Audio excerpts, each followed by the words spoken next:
ಕರುನಾಡಿಗೂ ಕಾಟ ಕೊಡಲಿದೆಯಾ Omicron virus? ರೂಪಾಂತರಿಯನ್ನ ಕಟ್ಟಿ ಹಾಕಲು ಹೇಗಿದೆ ಮಾಸ್ಟರ್ ಪ್ಲಾನ್? ಡೆಡ್ಲಿ ವೈರಸ್ ಕ್ರೌರ್ಯದ ಬಗ್ಗೆ ತಜ್ಞರು ಅಲಾರಂ ಬಾರಿಸಿದ್ದೇಗೆ? ಬೆಂಗಳೂರಲ್ಲಿ ದಂಡಾಸ್ತ್ರದ ಶಾಕ್ ಹೇಗಿದೆ? ಕರುನಾಡಿಗೂ ಕಾಲಿಡಲಿದೆಯಾ ಹೊಸ ವೈರಸ್? ರೂಪಾಂತರಿ ಡೆಡ್ಲಿ ರೂಪ ಹೇಗಿದೆ ಗೊತ್ತಾ? ಒಮಿಕ್ರಾನ್ ಒದ್ದೋಡಿಸಲು ಹೇಗಿದೆ ಕಟ್ಟೆಚ್ಚರ? ಇದೆಲ್ಲವನ್ನ ನೋಡೋಣ ರೂಪಾಂತರಿ ಶಾಕ್ ನ್ಯೂಸ್ ಎಕ್ಸ್‌ಪ್ರೆಸ್‌ನಲ್ಲಿ.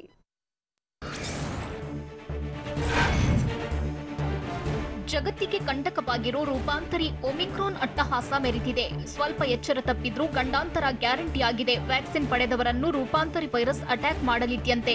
ರೂಪಾಂತರಿಯ ಆರ್ಭಟ ಕಂಡು ತಜ್ಞರೇ ಶಾಕ್ ಆಗಿದ್ದಾರೆ. ಒಮಿಕ್ರಾನ್ ವೈರಸ್ ಅಟ್ಟಹಾಸಕ್ಕೆ ದಕ್ಷಿಣ ಆಫ್ರಿಕಾ ಸೇರಿದಂತೆ ಹಲವು ದೇಶಗಳು ಬೆಚ್ಚಿಬಿದ್ದಿವೆ. ಡೆಲ್ಟಾ ಪ್ಲಸ್ ವೈರಸ್ಗಿಂತ ಡೆಡ್ಲಿ ಆಗಿರೋ ಒಮಿಕ್ರಾನ್ ಹೆಚ್ಚು ವೇಗವಾಗಿ ಮನುಷ್ಯನ ದೇಹಕ್ಕೆ ದಾಳಿ ಇಡಲಿದೆ ಅನ್ನೋ ಆಘಾತಕಾರಿ ಸಂಗತಿ ಬಯಲಾಗಿದೆ.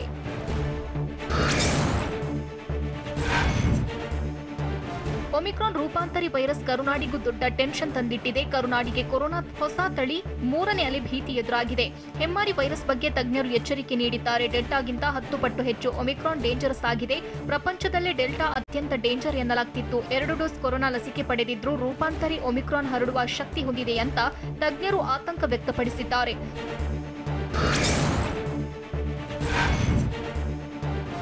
ಒಮಿಕ್ರಾನ್ ವೈರಸ್ ಕ್ರೌರ್ಯ ಕೇಳಿದ್ರೆ ನಿಂತ ನೆಲವೇ ನಡುಗುತ್ತೆ. ರೋಗ ನಿರೋಧಕ ಶಕ್ತಿ ಕಡಿಮೆ ಇರೋರೇ ಈ ಒಮಿಕ್ರಾನ್ ಟಾರ್ಗೆಟ್ ಆಗಿದೆ. ಒಮಿಕ್ರಾನ್ ಹೆಚ್ಚಿನ ಸ್ಪೈಕ್ ಪ್ರೋಟೀನ್ ಮ್ಯೂಟೇಷನ್ ಹೊಂದಿದೆ. ತಜ್ಞರ ಪ್ರಕಾರ ಹೊಸ ತಳಿ ಹೆಚ್ಚು ಮ್ಯೂಟೇಷನ್ ಆದ್ರೆ ವೇಗವಾಗಿ ಸ್ಪ್ರೆಡ್ ಆಗಲಿದೆ. ಕೊರೋನಾ ಲಸಿಕೆ ಪಡೆದಿದ್ರು ಡೆಡ್ಲಿ ಒಮಿಕ್ರಾನ್ ಅಟ್ಯಾಕ್ ಮಾಡುತ್ತೆ. ಒಂದು ಚೂರು ಎಚ್ಚರ ತಪ್ಪಿದ್ರೂ ಗಂಡಾಂತರ ಫಿಕ್ಸ್ ಆಗಿದೆ. ಈಗಿನಿಂದಲೇ ಡೆಡ್ಲಿ ಒಮಿಕ್ರಾನ್ ಸೋಂಕಿಗೆ ಕಡಿವಾಣವನ್ನ ಹಾಕುವ ತಯಾರಿ ಮಾಡಬೇಕು ಅಂತ ತಜ್ಞರು ಸಲಹೆ ನೀಡಿದ್ದಾರೆ.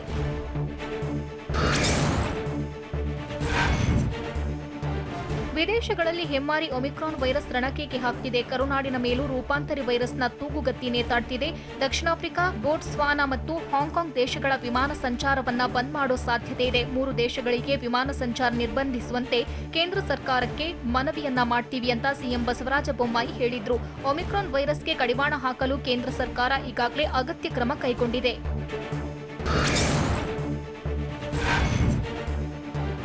ಕೇರಳದಿಂದ ಬಂದವರಿಂದಲೇ ರಾಜ್ಯದಲ್ಲಿ ಕೊರೋನಾ ಹೆಚ್ಚುತ್ತಿದೆ. ಕೇರಳ ಕರ್ನಾಟಕ ಗಡಿಯಲ್ಲಿ ಕಟ್ಟುನಿಟ್ಟಿನ ಕ್ರಮಕ್ಕೆ ಸಿಎಂ ಬಸವರಾಜ ಬೊಮ್ಮಾಯಿ ಆದೇಶಿಸಿದ್ದಾರೆ. ದಕ್ಷಿಣ ಕನ್ನಡ, ಕೊಡಗು, ಚಾಮರಾಜನಗರ, ಮೈಸೂರು ಗಡಿಗಳಲ್ಲಿ ಅಲರ್ಟ್ ಘೋಷಿಸಲಾಗಿದೆ. ಕೇರಳದಿಂದ ರಾಜ್ಯಕ್ಕೆ ಬರುವವರಿಗೆ ಕಡ್ಡಾಯವಾಗಿ ಕೋವಿಡ್ ಟೆಸ್ಟ್ ಮಾಡಲಾಗುತ್ತೆ. ನೆಗೆಟಿವ್ ಇದ್ದವರಿಗೆ ಮಾತ್ರ ರಾಜ್ಯದೊಳಕ್ಕೆ ಪ್ರವೇಶ ಅಂತ ಸಿಎಂ ಬೊಮ್ಮಾಯಿ ಖಡಕ್ ಸೂಚನೆ ನೀಡಿದ್ದಾರೆ.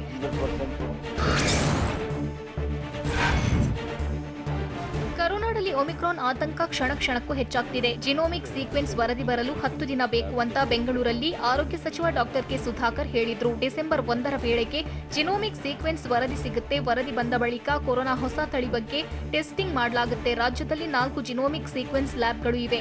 ಲ್ಯಾಬ್ಗಳಲ್ಲಿ ಕೊರೋನಾ ಹೊಸ ತಳಿ ಇರೋ ಬಗ್ಗೆ ಟೆಸ್ಟ್ ಮಾಡ್ತೇವೆ ಅಂತ ಆರೋಗ್ಯ ಸಚಿವ ಡಾಕ್ಟರ್ ಕೆ ಸುಧಾಕರ್ ಹೇಳಿದ್ರು.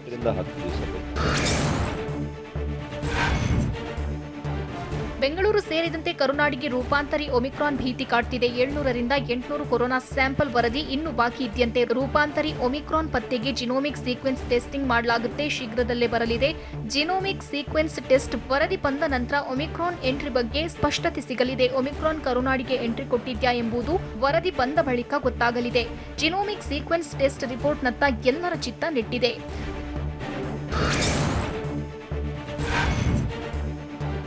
ಹೊಸ ವರ್ಷ ಮತ್ತು ಕ್ರಿಸ್ಮಸ್ ಮೇಲೆ ರೂಪಾಂತರಿ ತೂಗುಗತ್ತಿ ನೇತಾಡ್ತಿದೆ. ಹೊಸ ವರ್ಷಾಚರಣೆ ಕ್ರಿಸ್ಮಸ್ಗೆ ಅವಕಾಶ ಸಿಗುತ್ತಾ ಇಲ್ವಾ ಅನ್ನೋ ಪ್ರಶ್ನೆ ಮೂಡಿದೆ.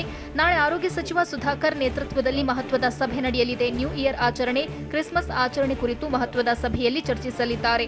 ಟೈಟ್ ರೂಲ್ಸ್ ಬೇಕಾ, ಸೆಲೆಬ್ರೇಷನ್ ಕ್ಯಾನ್ಸಲ್ ಮಾಡಬೇಕಾ ಅನ್ನೋ ಬಗ್ಗೆ ತೀರ್ಮಾನ ಹೊರಬೀಳಲಿದೆ. ತಾಂತ್ರಿಕ ಸಲಹಾ ಸಮಿತಿಯ ಸಲಹೆ ಮೇರೆಗೆ ಮಹತ್ವದ ತೀರ್ಮಾನ ಹೊರಬೀಳಲಿದೆ. ನಾಳೆ ನಡೆಯಲಿರೋ ಮೀಟಿಂಗ್ ತೀವ್ರ ಕುತೂಹಲ ಕೆರಳಿಸಿದೆ.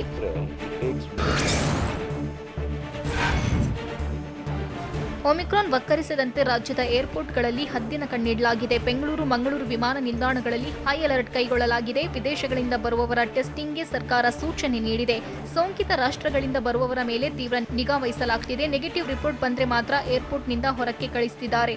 ಪಾಸಿಟಿವ್ ಬಂದ್ರೆ ಪ್ರತ್ಯೇಕವಾಗಿಟ್ಟು ಚಿಕಿತ್ಸೆ ನೀಡಲು ರಾಜ್ಯ ಸರ್ಕಾರ ಆದೇಶ ಹೊರಡಿಸಿದೆ.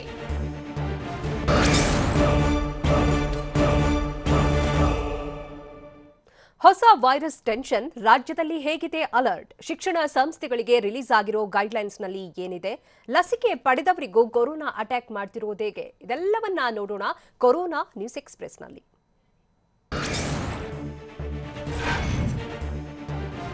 ಕೊರೋನಾ ರೂಪಾಂತರಿ ಒಮಿಕ್ರಾನ್ ಭೀತಿ ಆವರಿಸಿದೆ. ಹೀಗಾಗಿ ರಾಜ್ಯಾದ್ಯಂತ ಹೈ ಅಲರ್ಟ್ ಘೋಷಿಸಲಾಗಿದೆ. ಬೆಂಗಳೂರು ಸೇರಿದಂತೆ ಗಡಿ ಜಿಲ್ಲೆಗಳಲ್ಲಿ ಮತ್ತೆ ಟಫ್ ರೂಲ್ಸ್ ಜಾರಿಗೆ ಬರ್ತಿದೆ. ಹೊಸ ತಳಿ ಎಂಟ್ರಿ ಕೊಡದಂತೆ ರಾಜ್ಯ ಸರ್ಕಾರ ಕಟ್ಟುನಿಟ್ಟಿನ ಕ್ರಮ ವಹಿಸಿದೆ. ಕೇರಳ ಮತ್ತು ಮಹಾರಾಷ್ಟ್ರ ಗಡಿಯಲ್ಲೂ ಕಟ್ಟೆಚ್ಚರ ವಹಿಸಲು ಸಿಎಂ ಬಸವರಾಜ ಬೊಮ್ಮಾಯಿ ಖಡಕ್ ಸೂಚನೆ ನೀಡಿದ್ದಾರೆ. ಈ ಹಿನ್ನೆಲೆಯಲ್ಲಿ ಕೇರಳ ಬಾರ್ಡರ್‌ನ ಕೊರೋನಾ ಕಾಣಿಸಿಕೊಂಡ ಕ್ಲಸ್ಟರ್ಗಳಲ್ಲಿ ಕಡ್ಡಾಯವಾಗಿ ಕೋವಿಡ್ ಟೆಸ್ಟ್ ನಡೆಸುವಂತೆ ರಾಜ್ಯ ಸರ್ಕಾರ ಸೂಚಿಸಿದೆ. ಧಾರವಾಡ, ಬೆಂಗಳೂರು, ಮೈಸೂರು ಕ್ಲಸ್ಟರ್ ಮೇಲೆ ನಿಗಾ ಇಡಲಾಗಿದೆ. ಅಲ್ಲದೆ 3 ಭಾಗದ ಶಿಕ್ಷಣ ಸಂಸ್ಥೆಗಳಿಗೆ ಹೊಸ ಮಾರ್ಗಸೂಚಿಯನ್ನ ರಿಲೀಸ್ ಮಾಡಲಾಗಿದೆ. ಕೇರಳ, ಮಹಾರಾಷ್ಟ್ರದಿಂದ ಬಂದವರಿಗೆ ಟೆಸ್ಟ್ ಮಾಡಿಸಬೇಕು. ಜೊತೆಗೆ ವಿದ್ಯಾರ್ಥಿಗಳಿಗೆ 72 ಗಂಟೆಯೊಳಗಿನ ನೆಗೆಟಿವ್ ವರದಿ ಕಡ್ಡಾಯವಾಗಿದೆ. 7 ದಿನಗಳ ನಂತರ ಮತ್ತೊಮ್ಮೆ ಆರ್ಟಿಪಿಸಿಆರ್ ಟೆಸ್ಟ್ ಮಾಡಬೇಕು ಅಂತ ಸೂಚಿಸಲಾಗಿದೆ.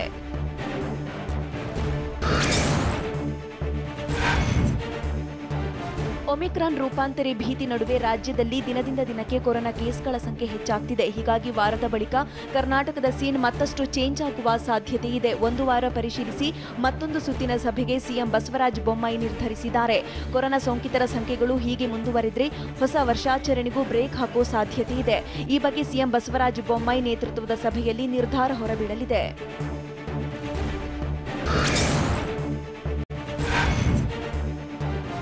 ನವೆಂಬರ್ 1ರಿಂದ ನವೆಂಬರ್ 20ರವರೆಗೆ ಬೆಂಗಳೂರಿನಲ್ಲಿ 1538 ಮಂದಿಗೆ ಕೊರೋನಾ ಸೋಂಕು ಅಟ್ಯಾಕ್ ಆಗಿದೆ. ಇದರಲ್ಲಿ ಲಸಿಕೆ ಪಡೆದ 1254 ಮಂದಿಗೂ ಹೆಮ್ಮಾರಿ ವೈರಸ್ ವಕ್ಕರಿಸಿದೆ. ವ್ಯಾಕ್ಸಿನ್ ಪಡೆಯದ 278 ಮಂದಿಗೂ ಡೆಡ್ಲಿ ಕೊರೋನಾ ವೈರಸ್ ಅಟ್ಯಾಕ್ ಮಾಡಿದೆ. ಒಟ್ಟು ಸೋಂಕಿತರ ಪೈಕಿ 72% ಮಂದಿ ಲಸಿಕೆ ಪಡೆದವರೇ ಆಗಿದ್ದಾರೆ. ಆ ಮೂಲಕ ಕಳೆದ 20 ದಿನಗಳ ಅಂಕಿಅಂಶ ಬೆಂಗಳೂರಿಗೆ ಶಾಕ್ ಕೊಟ್ಟಿದೆ.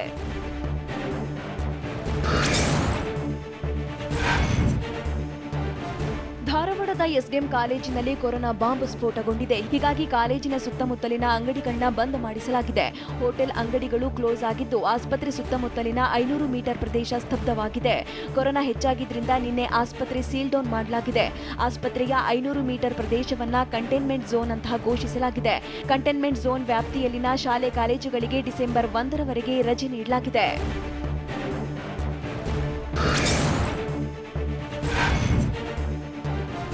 ಆಫ್ರಿಕಾದಲ್ಲಿ ಹುಟ್ಟಿಕೊಂಡಿರೋ ರೂಪಾಂತರಿ ಒಮಿಕ್ರಾನ್ ಭೀತಿ ಕ್ಷಣ ಕ್ಷಣಕ್ಕೂ ಹೆಚ್ಚಾಗಿದೆ. ಬೆಂಗಳೂರು ಗಡಿಯಲ್ಲಿ ಈಗಾಗಲೇ ಫುಲ್ ಅಲರ್ಟ್ ಮಾಡಲಾಗಿದೆ. ಅತ್ತಿಬೆಲೆ ಚೆಕ್ಪೋಸ್ಟ್ನಲ್ಲಿ ಆರೋಗ್ಯ ಸಿಬ್ಬಂದಿ ಠಿಕಾಣಿ ಹೂಡಿದ್ದಾರೆ. ತಮಿಳುನಾಡು, ಕೇರಳ, ಮಹಾರಾಷ್ಟ್ರದಿಂದ ಬರೋರ ತಪಾಸಣೆ ನಡೆಸಲಾಗ್ತಿದೆ. 73 ಗಂಟೆಯೊಳಗಿನ ಕೊರೋನಾ ಟೆಸ್ಟ್ ರಿಪೋರ್ಟ್ ಇದ್ರಷ್ಟೇ ರಾಜ್ಯದೊಳಗೆ ಎಂಟ್ರಿ ನೀಡಲಾಗ್ತಿದೆ. ಕೋವಿಡ್ ಪರೀಕ್ಷೆಯ ವರದಿ ಇಲ್ಲದಿದ್ರೆ ಸ್ಥಳದಲ್ಲೇ ಸಿಬ್ಬಂದಿ ತಪಾಸಣೆ ನಡೆಸುತ್ತಿದ್ದಾರೆ. ಹೋಮ್ ಗಾರ್ಡ್ಗಳು ಪ್ರತಿ ವಾಹನಗಳನ್ನು ಚೆಕ್ ಮಾಡುತ್ತಿದ್ದಾರೆ.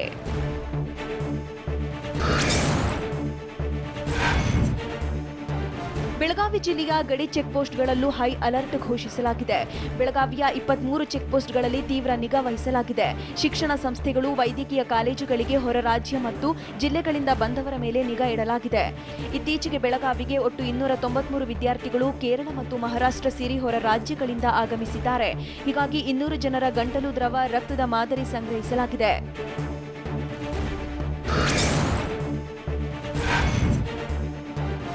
ರೂಪಾಂತರಿ ವೈರಸ್ ಒಮಿಕ್ರಾನ್ ಗಡಿಯಿಂದ ನುಗ್ಗಿ ಕರುನಾಡಿಗೆ ಕಾಲಿಡದಂತೆ ಹದ್ದಿನ ಕಣ್ಣಿಡಲಾಗಿದೆ.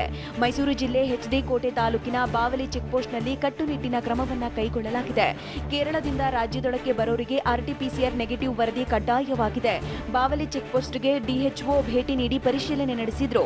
ಹಿಂದಿನಿಂದಲೂ ಗಡಿಯಲ್ಲಿ ಕಟ್ಟೆಚ್ಚರ ವಹಿಸಿದ್ದೇವೆ. ಈಗ ರಾಜ್ಯ ಸರ್ಕಾರದಿಂದ ಮತ್ತೆ ಆದೇಶ ಬಂದಿದೆ. ಬಾವಲಿ ಚೆಕ್ಪೋಸ್ಟ್ನಲ್ಲಿ ತಪಾಸಣೆ ಬಿಗಿ ಮಾಡಿದ್ದೇವೆ ಅಂತ ಟಿವಿ9ಗೆ ಮೈಸೂರು ಡಿಎಚ್ಒ ಡಾಕ್ಟರ್ ಪ್ರಸಾದ್ ಮಾಹಿತಿ ನೀಡಿದ್ದಾರೆ. ಸರ್ವೇಕ್ಷಣೆಯನ್ನು ಇನ್ನೂ ಪ್ರಬಲಗೊಳಿಸಬೇಕು. ಆರ್ಟಿಪಿಸಿಆರ್ ರಿಪೋರ್ಟ್ ವಿಚಾರಕ್ಕೆ ಪೊಲೀಸ್ ಮತ್ತು ಡಾಕ್ಟರ್ ನಡುವೆ ಮಾತಿನ ಮಹಾಯುದ್ಧ ನಡೆದಿದೆ. ಬೆಳಗಾವಿ ಮತ್ತು ಮಹಾರಾಷ್ಟ್ರ ಗಡಿಯಲ್ಲಿ ಡ್ರಾಮಾ ನಡೆಯಿತು. ನಿಪ್ಪಾಣಿ ತಾಲೂಕಿನ ಕೊಗನಹಳ್ಳಿ ಚೆಕ್ಪೋಸ್ಟ್ನಲ್ಲಿ ಪೊಲೀಸ್ ಹಾಗೂ ಡಾಕ್ಟರ್ ಅವಾಚ್ಯ ಶಬ್ದಗಳಿಂದ ಬೈದಾಡಿಕೊಂಡಿದ್ದಾರೆ. ಬಳಿಕ ವೈದ್ಯನನ್ನ ಹಿಡಿದು ಚೆಕ್ಪೋಸ್ಟ್ನಲ್ಲಿ ಖಾಕಿ ಪಡೆ ಕೂರಿಸಿದ ಪ್ರಸಂಗ ಕೂಡ ನಡೆಯಿತು.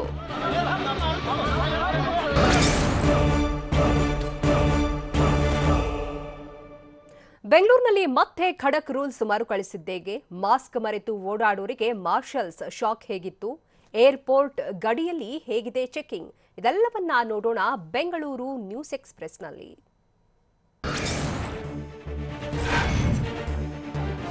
ಬೆಂಗಳೂರಿಗೆ ಡೆಡ್ಲಿ ಒಮಿಕ್ರಾನ್ ವೈರಸ್ ಆತಂಕ ಶುರುವಾಗಿದೆ. ಇದೀಗ ಬೆಂಗಳೂರಲ್ಲಿ ಮತ್ತೊಮ್ಮೆ ಕೊರೋನಾ ರೂಲ್ಸ್ ಎಂಟ್ರಿ ಕೊಟ್ಟಿದೆ. ಜನನಿಬಿಡ ಪ್ರದೇಶಗಳಲ್ಲಿ ಬಿಬಿಎಂಪಿ ಟೆಸ್ಟಿಂಗ್ ಹೆಚ್ಚಳ ಮಾಡುತ್ತಿದೆ.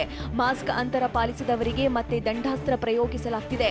ಏರ್ಪೋರ್ಟ್ನಲ್ಲಿ ಅಂತಾರಾಷ್ಟ್ರೀಯ ಪ್ರಯಾಣಿಕರ ಮೇಲೆ ನಿಗಾ ಇಡಲಾಗಿದೆ. ಕೊರೋನಾ ರೂಲ್ಸ್ ಮರೆತರೆ ಜೀವಕ್ಕೆ ಸಂಚಕಾರ ಫಿಕ್ಸ್ ಆಗಿದೆ. ಕೋವಿಡ್ ರೂಲ್ಸ್ ಪಾಲಿಸುವಂತೆ ಜನರಿಗೆ ಹೇಳಲಾಗುತ್ತಿದೆ.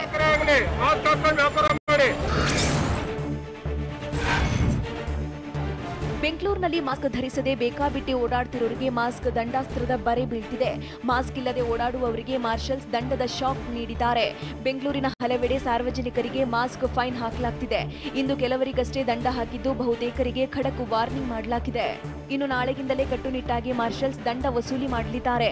ಮಾಸ್ಕ್ ರೂಲ್ಸ್ ಪರಿಶೀಲನೆಗೆ ಮತ್ತಷ್ಟು ಮಾರ್ಷಲ್ಸ್ಗಳ ನೇಮಕ ಕೂಡ ಮಾಡಲಾಗಿದೆ.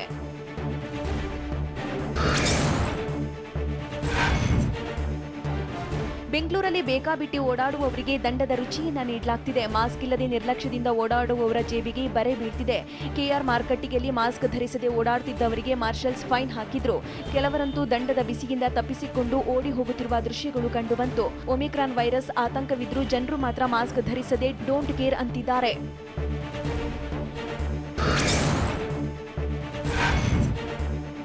ಸಿಲಿಕಾನ್ ಸಿಟಿಯಲ್ಲಿ ಒಂದು ಕಡೆ ಕೊರೋನಾ ಆರ್ಭಟ ಹೆಚ್ಚಾಗ್ತಿದ್ರೆ ಒಮಿಕ್ರಾನ್ ದಿಗಿಲು ಬಡಿಸಿದೆ. ಬೆಂಗಳೂರಿನಲ್ಲಿ ಟೆಸ್ಟಿಂಗ್ ಸೆಂಟರ್ಗಳು ಮತ್ತೆ ಓಪನ್ ಆಗಿದೆ. ಕೆಆರ್ ಮಾರ್ಕೆಟ್, ಮೆಜೆಸ್ಟಿಕ್ ಸೇರಿ ವಿವಿಧೆಡೆ ಟೆಸ್ಟಿಂಗ್ ಸೆಂಟರ್ನ ತೆರೆಯಲಾಗಿದೆ. ಬೆಂಗಳೂರಿನ ಜನನಿಬಿಡ ಪ್ರದೇಶಗಳಲ್ಲಿ ಹೈ ಅಲರ್ಟ್ನ ಕೈಗೊಳ್ಳಲಾಗಿದೆ. ಮಾಸ್ಕ್ ಹಾಕದವರಿಗೆ ಮಾರ್ಷಲ್ಗಳು ದಂಡ ವಿಧಿಸುತ್ತಿದ್ದಾರೆ. ಮೆಜೆಸ್ಟಿಕ್ನಲ್ಲಿಯೇ ಜನರನ್ನ ಕರೆತಂದು ಆರೋಗ್ಯ ಇಲಾಖೆಯ ಸಿಬ್ಬಂದಿ ಟೆಸ್ಟ್ ಮಾಡುತ್ತಿದ್ದಾರೆ.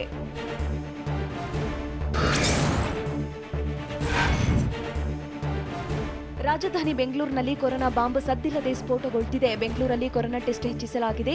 ಪ್ರತಿದಿನ 30,000 ಟೆಸ್ಟಿಂಗ್ ಮಾಡುತ್ತಿದ್ದಾರೆ. ಟೆಸ್ಟಿಂಗ್ ಹೆಚ್ಚಿಸಲು ಸರ್ಕಾರಕ್ಕೆ ತಜ್ಞರು ಸಲಹೆ ನೀಡಿದ್ದಾರೆ. ಹೀಗಾಗಿ ಬೆಂಗಳೂರಲ್ಲಿ ಆರೋಗ್ಯ ಇಲಾಖೆ ಸಿಬ್ಬಂದಿ ಅಲರ್ಟ್ ಆಗಿದ್ದು 25,000ಕ್ಕೆ ಬದಲು ಪ್ರತಿದಿನ 30,000 ಟೆಸ್ಟ್ ಮಾಡುತ್ತಿದ್ದಾರೆ. ಕೆಆರ್ ಮಾರ್ಕೆಟ್ನಲ್ಲೂ ಸಿಬ್ಬಂದಿ ಕೋವಿಡ್ ಟೆಸ್ಟ್ ಮಾಡುತ್ತಿದ್ದಾರೆ.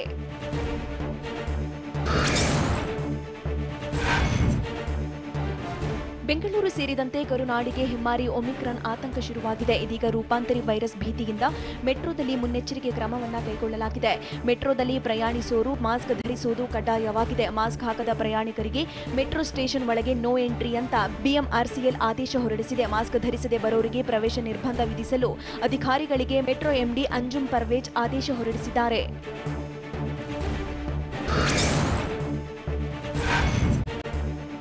ಜಗತ್ತನ್ನೇ ನಡುಗಿಸುತ್ತಿರೋ ರೂಪಾಂತರಿ ಒಮಿಕ್ರಾನ್ ವೈರಸ್ ಆತಂಕ ಎಲ್ಲೆಲ್ಲೂ ಮನೆ ಮಾಡಿದೆ. ಆದರೆ ಕೊರೋನಾ ಸೋಂಕು ಒಮಿಕ್ರಾನ್ ಭೀತಿ ಇಲ್ಲದೆ ಜನರು ನಿರ್ಲಕ್ಷ್ಯ ತೋರುತ್ತಿದ್ದಾರೆ. ಕೊರೋನಾ ಹೊಸ ತಳಿ ಭೀತಿ ನಡುವೆ ಏರ್ಪೋರ್ಟ್ನಲ್ಲಿ ಪ್ರಯಾಣಿಕರು ಆಭರಿ ನಿರ್ಲಕ್ಷ್ಯ ತೋರುತ್ತಿದ್ದಾರೆ. ಏರ್ಪೋರ್ಟ್ನಲ್ಲಿ ಗುಂಪು ಗುಂಪಾಗಿ ಜನರು ಸೇರ್ತಿದ್ದಾರೆ. ಮಹಾರಾಷ್ಟ್ರ ಮತ್ತು ಕೇರಳದಿಂದ ಬರುವವರ ಜೊತೆ ಓಡಾಡ್ತಿದ್ದಾರೆ. ಕಟ್ಟುನಿಟ್ಟಿನ ಎಚ್ಚರಿಕೆ ಕೊಟ್ಟರು ಕೋವಿಡ್ ರೂಲ್ಸ್ಗೆ ತಿಲಾಂಜಲಿ ಹಾಡಿದ್ದಾರೆ. ಹೊರ ದೇಶಗಳಿಂದ ಬರುವವರ ಮಧ್ಯೆ ಜನರ ಓಡಾಟದಿಂದ ದೊಡ್ಡ ಆತಂಕ ಸೃಷ್ಟಿಸಿದೆ.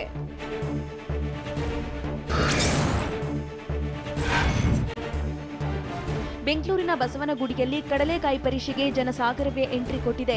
ಈಗಾಗಲೇ ಹೆಮ್ಮಾರಿ ಒಮಿಕ್ರಾನ್ ವೈರಸ್ ಭೀತಿ ಎಲ್ಲರನ್ನೂ ನಡಗಿಸಿದೆ. ಪರೀಕ್ಷೆಗೆ ಸಾವಿರಾರು ಸಂಖ್ಯೆಯಲ್ಲಿ ಜನರು ಆಗಮಿಸುತ್ತಿರುವುದರಿಂದ ಜಾತ್ರೆ ನಡೆಯುವ ಸ್ಥಳದಲ್ಲಿಯೇ ಕೊರೋನಾ ಟೆಸ್ಟಿಂಗ್ ಮಾಡಲಾಗುತ್ತಿದೆ.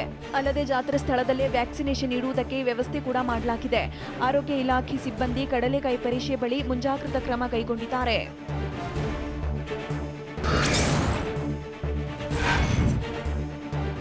ಕರುನಾಡಲ್ಲಿ ಈಗಾಗಲೇ ಕೊರೋನಾ ಬಾಂಬ್ ಸದ್ದಿಲ್ಲದೆ ಸ್ಫೋಟಗೊಳ್ಳುತ್ತಿದೆ. ಅದರಲ್ಲೂ ಶಾಲೆ ಕಾಲೇಜುಗಳಲ್ಲಿ ಕ್ರೂರಿ ವೈರಸ್ ರಣಕೇಕೆ ಹಾಕ್ತಿದೆ. ಸಾಂಸ್ಕೃತಿಕ ಕಾರ್ಯಕ್ರಮಗಳಿಗೆ ಬ್ರೇಕ್ ಹಾಕಲು ಶಿಕ್ಷಣ ಸಂಸ್ಥೆಗಳಿಗೆ ರಾಜ್ಯ ಸರ್ಕಾರ ಸೂಚಿಸಿದೆ. 2 ತಿಂಗಳು ಕಾರ್ಯಾಗಾರ, ಸೆಮಿನಾರ್ ಸಾಧ್ಯವಾದರೆ ಮುಂದೂಡಿ, ಒಂದು ವೇಳೆ ಮುಂದೂಡಲಾಗದಿದ್ದರೆ ಕಡಿಮೆ ವಿದ್ಯಾರ್ಥಿಗಳೊಂದಿಗೆ ನಡೆಸಿ. ಇನ್ನುಳಿದ ವಿದ್ಯಾರ್ಥಿಗಳಿಗೆ ವರ್ಚುವಲ್ನಲ್ಲಿ ಅವಕಾಶವನ್ನು ಕಲ್ಪಿಸಿ. ಶಿಕ್ಷಣ ಸಂಸ್ಥೆಗಳಲ್ಲಿ ಕಡ್ಡಾಯವಾಗಿ ಸ್ಕ್ರೀನಿಂಗ್ ಮಾಡಬೇಕು. ವಿದ್ಯಾರ್ಥಿಗಳು ಲಸಿಕೆ ಪಡೆದಿರುವ ಬಗ್ಗೆ ಖಚಿತಪಡಿಸಿಕೊಳ್ಳಿ ಅಂತ ಶಿಕ್ಷಣ ಸಂಸ್ಥೆಗಳಿಗೆ ಸಲಹೆ ನೀಡಲಾಗಿದೆ.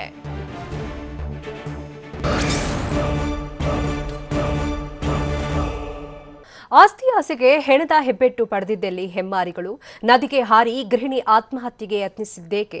ಬಸ್ ನಿಲ್ದಾಣದಲ್ಲೇ ಓಮ್ನಿ ದಗದಗಿಸಿದ್ದು ಎಲ್ಲಿ? ಇದೆಲ್ಲವನ್ನ ನೋಡೋಣ ಸಮಗ್ರ ನ್ಯೂಸ್ ಎಕ್ಸ್‌ಪ್ರೆಸ್‌ನಲ್ಲಿ. ಕೊಪ್ಪಳ ಜಿಲ್ಲೆ ಕುಷ್ಟಗಿ ತಾಲೂಕಿನ ನಿಡಶೇಸಿ ಗ್ರಾಮದ ಬಳಿಯ ವಸತಿ ಶಾಲೆಯಲ್ಲಿ ವಿಷಾಹಾರ ಸೇವಿಸಿ ಅಸ್ವಸ್ಥರಾದ ವಿದ್ಯಾರ್ಥಿಗಳನ್ನ ಆಸ್ಪತ್ರೆಗೆ ಸೇರಿಸಲಾಗಿದೆ. ಮೊರಾರ್ಜಿ ಶಾಲೆಯಲ್ಲಿ ಕಳಪೆ ಧಾನ್ಯದಿಂದ ಮಾಡಲಾದ ಉಪಾಹಾರ ಸೇವಿಸಿದ ಬಳಿಕ 30ಕ್ಕೂ ಹೆಚ್ಚು ವಿದ್ಯಾರ್ಥಿಗಳು ಅಸ್ವಸ್ಥರಾಗಿದ್ದಾರೆ. ಬೆಳಗ್ಗೆ ವಿದ್ಯಾರ್ಥಿಗಳಿಗೆ ವಿತರಿಸಿದ ಇಡ್ಲಿಯಲ್ಲಿ ಹುಳುಗಳು ಕಾಣಿಸಿದ್ದು ಬಳಿಕ ಪಲಾವ್ ನೀಡಲಾಗಿದೆ. ಆನಂತರ ವಿದ್ಯಾರ್ಥಿಗಳು ಅಸ್ವಸ್ಥರಾಗಿದ್ದು ಸದ್ಯ ಕುಷ್ಟಗಿ ಆಸ್ಪತ್ರೆಯಲ್ಲಿ ವಿದ್ಯಾರ್ಥಿಗಳಿಗೆ ಚಿಕಿತ್ಸೆ ನೀಡಲಾಗುತ್ತಿದೆ. ಉತ್ತಮ ಗುಣಮಟ್ಟದ ಆಹಾರ ಪೂರೈಸಬೇಕು ಅಂತ ಆಗ್ರಹಿಸಲಾಗಿದೆ.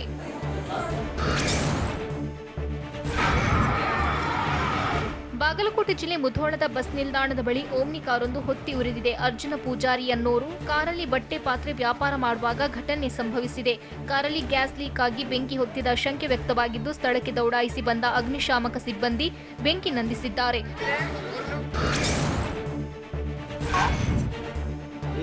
ಕೊಡಗು ಜಿಲ್ಲೆ ವಿರಾಜಪೇಟೆ ತಾಲೂಕಿನ ಮಾಲ್ದಾರೆ ಬಳಿಯ ಎಸ್ಟೇಟ್ ಒಂದರಲ್ಲಿ ಹುಲಿಯೊಂದು ಪ್ರತ್ಯಕ್ಷವಾಗಿ ಆತಂಕ ಮೂಡಿಸಿತ್ತು. ಕಾಫಿ ತೋಟದಲ್ಲಿ ಹುಲಿ ಕಾಣಿಸಿಕೊಂಡಿದ್ದು ಸ್ಥಳೀಯರು ಹುಲಿ ಸಮೀಪವೇ ತೆರಳಿ ದೃಶ್ಯ ಚಿತ್ರೀಕರಿಸಿದ್ದಾರೆ.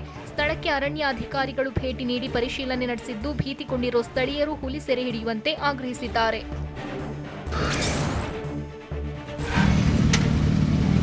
ಬೆಂಗಳೂರು ಮತ್ತು human rights empowerment council of India ಸಹಯೋಗದಲ್ಲಿಂದು ಬ್ರೆಸ್ಟ್ ಕ್ಯಾನ್ಸರ್ ಕುರಿತು ಜಾಗೃತಿ ಮೂಡಿಸಲಾಯಿತು. ಈ ವೇಳೆ ಕಬ್ಬನ್ ಪಾರ್ಕ್ನಿಂದ ವಿನ್ಸನ್ ಮ್ಯಾನರ್ ಮಾರ್ಗವಾಗಿ ಹೆಬ್ಬಾಳದ ಸುಮಂಗಲಿ ಸೇವಾಶ್ರಮದವರೆಗೆ ಬೈಕ್ ರ್ಯಾಲಿ ನಡೆಸಲಾಯಿತು. ರ್ಯಾಲಿಯಲ್ಲಿ ಯುವ ನಟ ದೀಕ್ಷಿತ್ ಶೆಟ್ಟಿ ಸ್ವತಃ ಬೈಕ್ ರೈಡ್ ಮಾಡುವ ಮೂಲಕ ಜಾಗೃತಿಗೆ ಚಾಲನೆ ನೀಡಿದ್ರು. ಈ ವೇಳೆ 100ಕ್ಕೂ ಹೆಚ್ಚು ಯುವ ಬೈಕ್ ರೈಡರ್ಸ್ ಭಾಗಿಯಾಗಿದ್ರು. ಮಹಿಳಾ ಬೈಕ್ ರೈಡರ್ಸ್ ವಿಶೇಷ ಚೇತನರು ಕೂಡ ಪಾರ್ಟಿಸಿಪೇಟ್ ಮಾಡಿದ್ರು.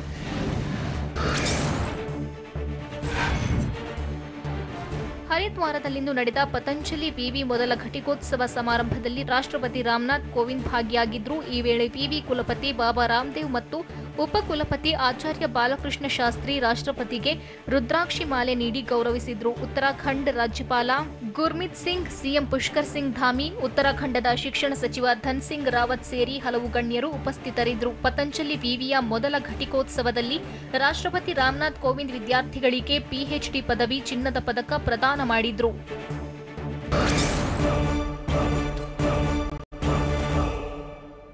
ಅಧಿವೇಶನದಲ್ಲಿ ಕೇಂದ್ರವನ್ನ ಕಟ್ಟಿಹಾಕಲು ಹೇಗಿದೆ ವಿಪಕ್ಷಗಳ ಪ್ಲಾನ್? ಕೇಂದ್ರ ಸರ್ಕಾರ ರಾಜ್ಯಗಳಿಗೆ ರವಾನಿಸಿರೋ ಪತ್ರದಲ್ಲಿ ಏನಿದೆ? ತಮಿಳುನಾಡಿನಲ್ಲಿ ಮಹಾಮಳೆ ಮತ್ತೆ ಅಬ್ಬರಿಸಿದ್ದೇಗೆ? ಇದೆಲ್ಲವನ್ನ ನೋಡೋಣ ನ್ಯಾಷನಲ್ ನ್ಯೂಸ್ ಎಕ್ಸ್‌ಪ್ರೆಸ್‌ನಲ್ಲಿ.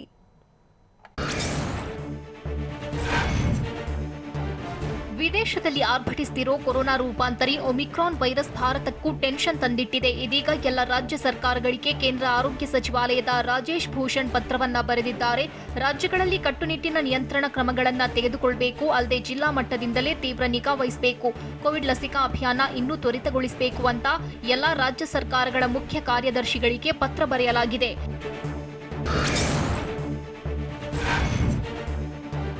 ದಕ್ಷಿಣ ಆಫ್ರಿಕಾದಲ್ಲಿ ಡೆಡ್ಲಿ ರೂಪಾಂತರಿ ಒಮಿಕ್ರಾನ್ ಅಟ್ಟಹಾಸ ಜೋರಾಗಿದೆ. ಸೋಂಕು ಹೆಚ್ಚಾಗಿರುವ ದೇಶಗಳ ವಿಮಾನಗಳನ್ನು ನಿಲ್ಲಿಸಿ ಅಂತ ಪ್ರಧಾನಿ ಮೋದಿಗೆ ದೆಹಲಿ ಸಿಎಂ ಅರವಿಂದ್ ಕೇಜ್ರಿವಾಲ್ ಪತ್ರವನ್ನ ಬರೆದಿದ್ದಾರೆ. ದಕ್ಷಿಣ ಆಫ್ರಿಕಾ ಸೇರಿ ಇತರೆ ಸೋಂಕಿತ ದೇಶಗಳಿಂದ ಭಾರತಕ್ಕೆ ಬರುವ ಎಲ್ಲ ವಿಮಾನ ನಿಲ್ಲಿಸಿ ತಡ ಮಾಡಿದ್ರೆ ಅಪಾಯಕಾರಿಯಾಗಬಹುದು ಅಂತ ಪ್ರಧಾನಿ ಮೋದಿಗೆ ಬರೆದ ಪತ್ರದಲ್ಲಿ ಕೇಜ್ರಿವಾಲ್ ಮನವಿ ಮಾಡಿದ್ದಾರೆ.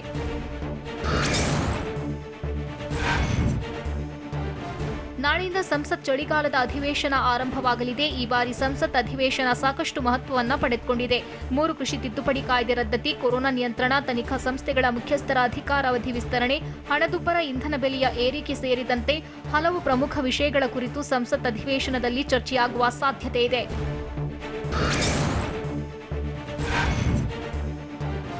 ಸಂಸತ್ತಿನ ಚಳಿಗಾಲದ ಅಧಿವೇಶನದಲ್ಲಿ ಕೇಂದ್ರ ಸರ್ಕಾರದ ವಿರುದ್ಧ ಹೋರಾಟಕ್ಕೆ ಕಾರ್ಯತಂತ್ರ ರೂಪಿಸಲು ವಿಪಕ್ಷ ನಾಯಕರು ಪ್ಲಾನ್ ಮಾಡಿದ್ದಾರೆ.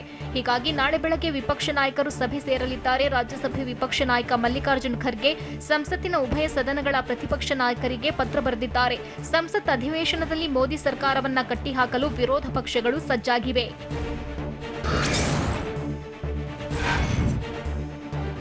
ನಾಳೆಯಿಂದ ಸಂಸತ್ನ ಚಳಿಗಾಲದ ಅಧಿವೇಶನ ಆರಂಭವಾಗಲಿದೆ. ದೆಹಲಿಯಲ್ಲಿ ಕೇಂದ್ರ ಸಚಿವ ರಾಜನಾಥ್ ಸಿಂಗ್ ಹಾಗೂ ಪ್ರಹ್ಲಾದ್ ಜೋಶಿ ನೇತೃತ್ವದಲ್ಲಿ ಸರ್ವ ಪಕ್ಷಗಳ ಸಭೆ ನಡೆಯಿತು. ಸಭೆಯಲ್ಲಿ 31 ಪಕ್ಷಗಳ 42 ನಾಯಕರು ಭಾಗಿಯಾಗಿದ್ರು. ಪಾರ್ಲಿಮೆಂಟ್ನ ಅನೆಕ್ಸ್ ಬಿಲ್ಡಿಂಗ್ನಲ್ಲಿ ಸರ್ವ ಪಕ್ಷಗಳ ಜೊತೆ ಮಹತ್ವದ ಸಭೆ ಮಾಡಿದ್ರು. ನಾಳೆ ಸಂಸತ್ ಅಧಿವೇಶನ ಆರಂಭವಾಗ್ತಿರೋದ್ರಿಂದ ಕೇಂದ್ರ ಸಚಿವರು ಪ್ರತಿಪಕ್ಷಗಳ ಸಹಕಾರ ಕೋರಿದ್ರು.